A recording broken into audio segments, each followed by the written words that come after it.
पढ़ा जाएगा तो 2.25 लाख नौकरियां, सरकारी नौकरियां देंगे, जबकि अब तक जो पिछली कांग्रेस की सरकार के समय जो वेटिंग लिस्ट थी या कोर्ट में थी या जो विज्ञप्ति निकाल करके एग्जाम नहीं करा पाए थे वो एग्जाम इन्होंने कराई हो, तो वैसे करके उन्होंने कोई लगभग 47,000 का आंकड़ा है जो केवल नियुक्ति पत्र इनमें से दिए गए। 37,000 को तो नौकरी दी गई है, 10,000 को तो अभी केवल आपका सिलेक्शन हो गया, इस बात का पत्र दिया गया है। 14 महीने बीतने के बाद में भी ये सरकार सफाई कर्मचारियों की भर्ती नहीं कर सकी, ये सरकार चतुर्थ श्रेणी कर्मचारियों की भर्ती नहीं कर सकी, ये सरकार एक शिक्षक की भर्ती नहीं निकाल पाई। 2.25 लाख पद खाली हैं, आज भी शिक्षकों के, उसकी भर्ती की कोई घोषणा नहीं की गई है।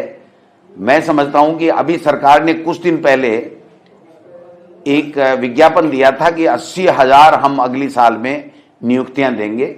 ये जो 1 लाख में से जो नहीं दे पाए उसको जोड़ करके इन्होंने 2.25 लाख दे दिया। तो मेरा ऐसा मानना है कि युवाओं के साथ में इन्होंने कुठाराघात किया है। जो शिक्षक के लिए लोग कोचिंग कर रहे हैं, जो घर का पैसा खर्च करके गाड़ी कमाएगा अपने माँ बाप का, वो जो बैठे हैं शहरों में मकान किराए लेकर के, उनके लिए कोई किसी तरह की घोषणा नहीं की गई है। ऐसा ही थानेदारों की भर्ती दोबारा का तो बात ही क्या करें, पिछली का ही फैसला ये नहीं कर पाए हैं, तो ये भी आपको देखने की बात है।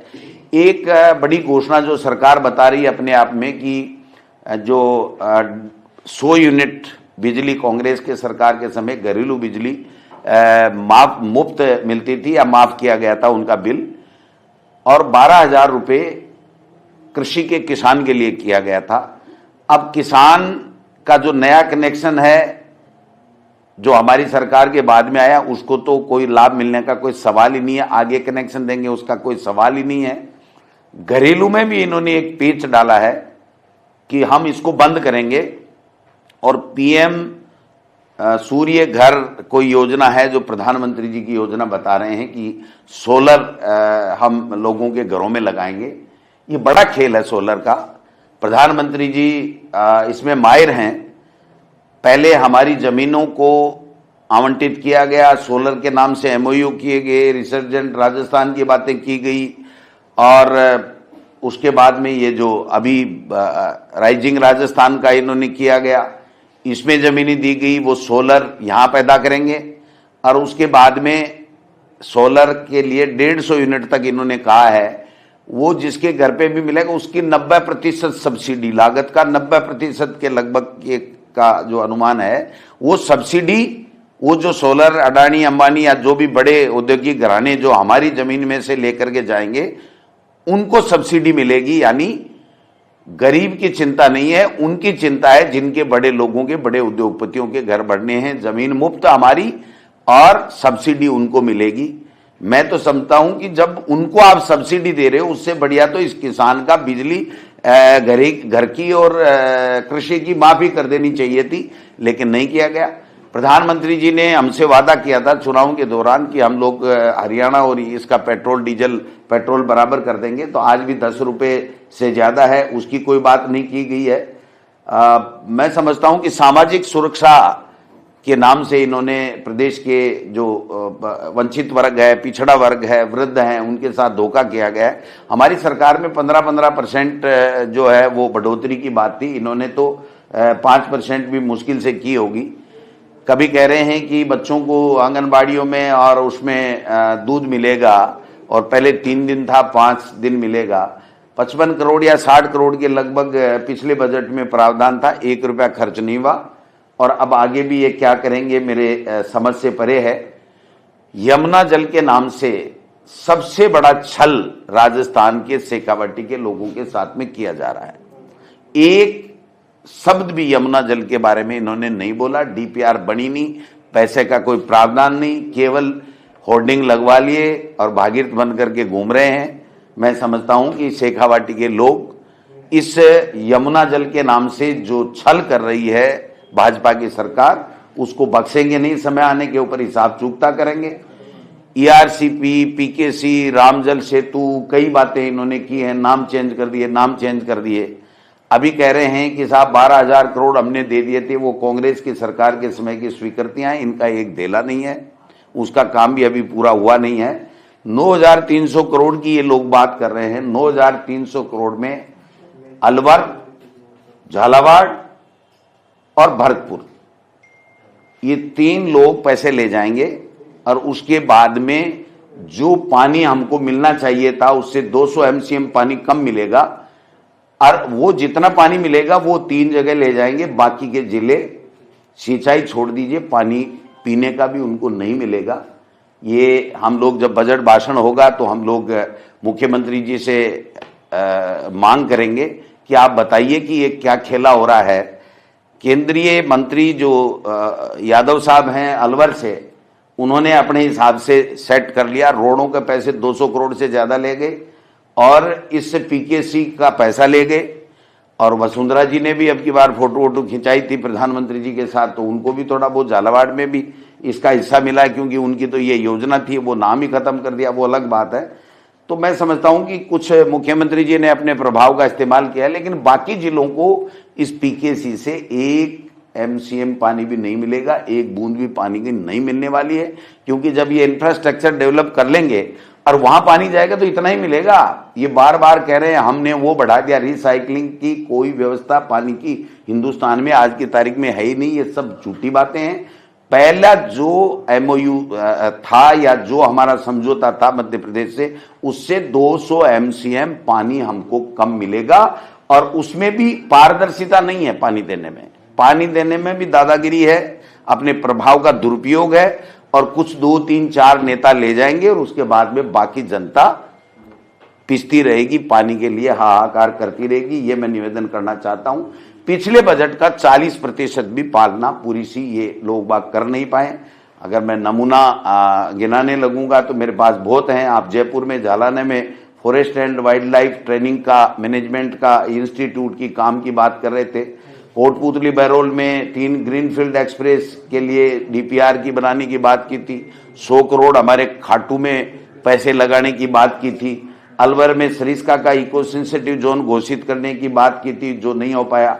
और यमुना पानी का तो मैंने बता ही दिया आपको, डीपीआर ही नहीं बनी, 14 महीने बाद में 4 महीने में बना रहे थे। बांदीकुई के पास इंडस्ट्री एरिया और लॉजिस्टिकल हब के लिए इन्होंने बात की थी, वो भी नहीं बना।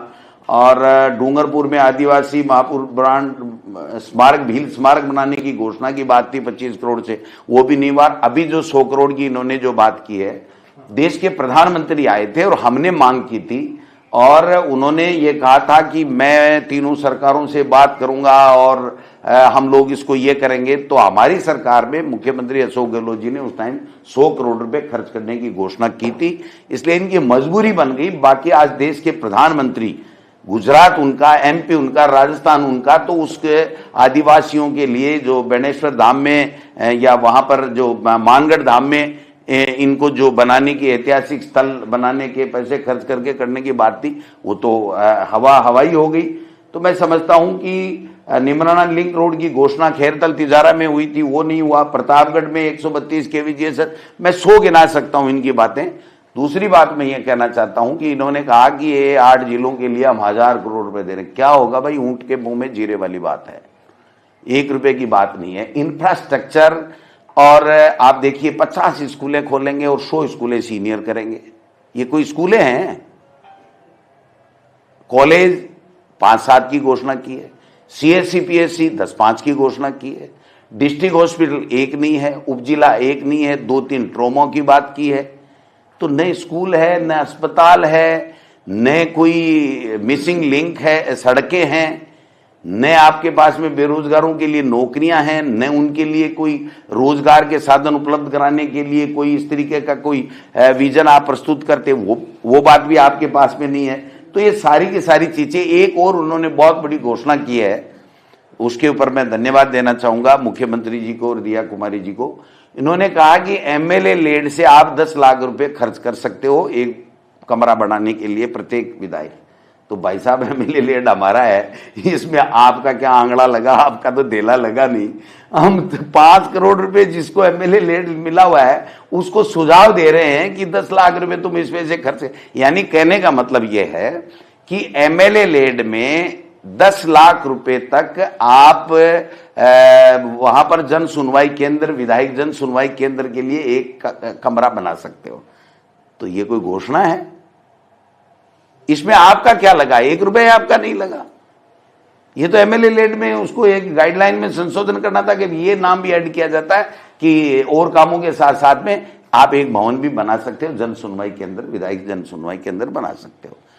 कोई नगर पालिकाओं की बात नहीं है।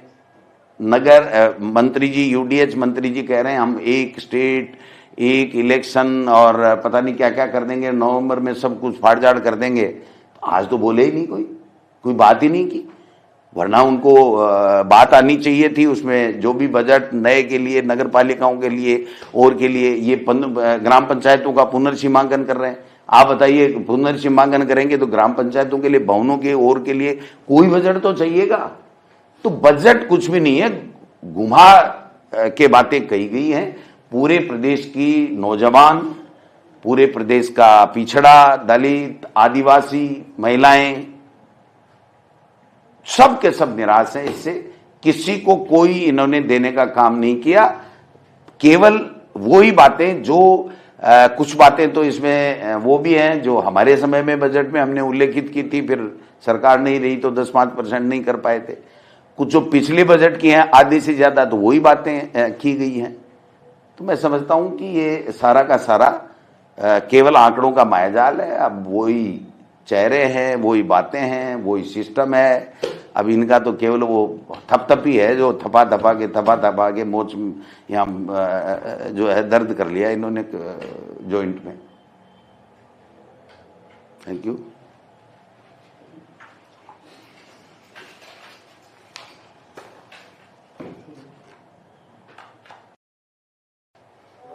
हाँ, एक बात और कहना चाहता हूँ, चालू है तो यार।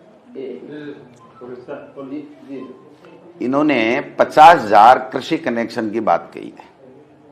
मैं इस सरकार से पूछना चाहता हूं कि 50,000 से ज्यादा किसान 13, 14, 12 महीने से डिमांड नोट जमाए बैठे, उनको आप कनेक्शन नहीं दे पा रहे हो। मेरे सीकर जिले में 6,000 किसानों ने 12 महीने से डिमांड नोट जमा करा रखे हैं, उनको कनेक्शन नहीं दे पा रहे हो और आप 50,000 की नई घोषणाएं कर रहे हो। तो मैं समझता हूं कि ये सब केवल कोरी घोषणाएं हैं, इसके अलावा कुछ भी नहीं है। Thank you.